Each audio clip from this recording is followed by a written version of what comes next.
नमस्कार। मैं जगत किशोर मिश्र संस्कृत कक्षा के माध्यम से पुनः उपस्थित हूँ। सुभाषितानी की अगली कड़ी में। उससे पहले मैं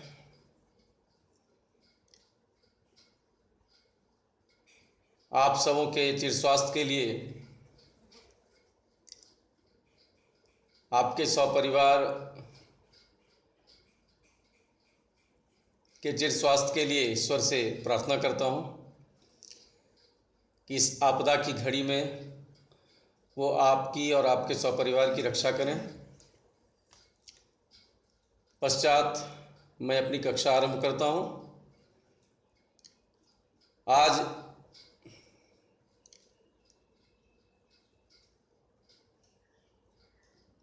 का जो हमारा आरंभ है, जिस श्लोक से मैं आरंभ कर रहा हूँ, वो ऋषि व्यास के संदर्भ में, उनके पुराणों के संदर्भ में कथित है कि अष्टादश पुराणेषु व्यासस्य वचनद्वयम् परोपकारः पुण्याय पापाय परपीडनम।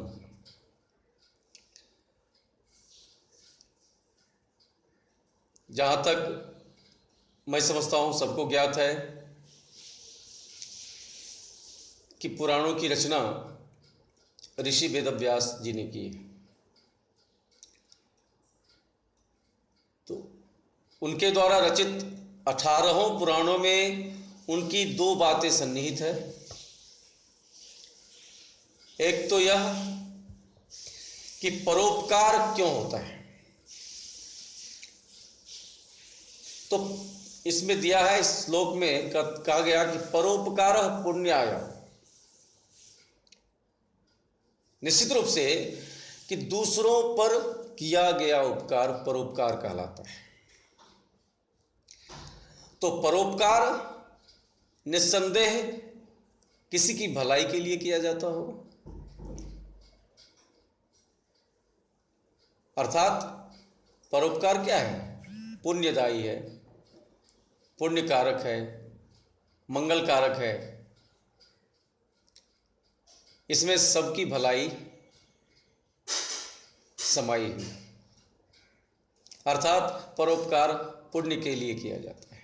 किंतु पाप कहता है पापाय परपीडनम। पापाय परपीडनम,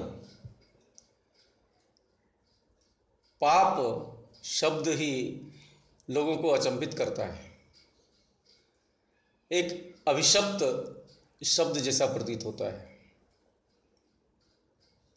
क्योंकि यह दूसरों को पीड़ा देने के लिए किया जाता है, दूसरों को दुख देने के लिए किया जाता है।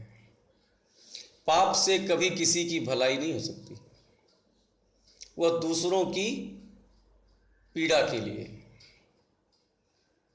दूसरों को दुख देने के लिए होता है। ये पाप का काम है। तो व्यास जी ने इन दो बातों पर जोर दिया कि परोपकार क्या है? पुण्य के लिए किया जाता है, और पाप पर पीड़ा के लिए, यानी दूसरों को दुख पहुंचाने के लिए किया जाता है।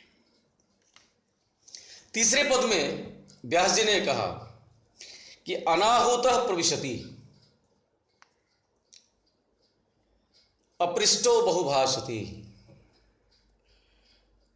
अविश्वस्ते विश्वसीति मूढ़ चेता नराधमा। अनाहुतः प्रविशति, बिना बुलाए हुए प्रवेश कर जाना, और अपृष्टो बहुभाषते, बिना पूछने पर, आपने कुछ पूछा भी नहीं फिर भी जवाब देना शुरू कर दिया, बोलना शुरू कर दिया, यानी बिना पूछे हुए बहुत ज्यादा बोलना। और अविश्वस्ते विश्वसीति, जो विश्वास के योग्य नहीं है उस पर भी पूरी तरह से विश्वास कर लेना, ये मूढ़ चेता नराधम, जो मूढ़ प्रवृत्ति वाले नराधम पुरुष हैं, जो नीच पुरुष है, उनका काम करता है। मूढ़ चेता नराधम, जो नराधम पुरुष हैं, जो नीच पुरुष हैं, जो मूर्ख हैं, उनका काम क्या है? किसी भी स्थान पर बिना बुलाए प्रवेश कर जाना,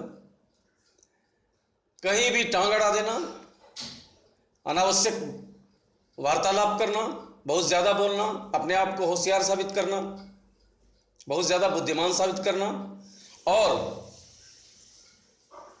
जो विश्वास के योग्य नहीं भी है उस पर बहुत ज़्यादा विश्वास करना, आसानी से विश्वास कर लेना, ये सब मूर्ख पुरुषों का काम है। तो आज के लिए, आज की कक्षा में इतना ही। दूसरी कक्षा में इसकी अगली कड़ी में प्रस्तुत होऊंगा। तब तक के लिए धन्यवाद।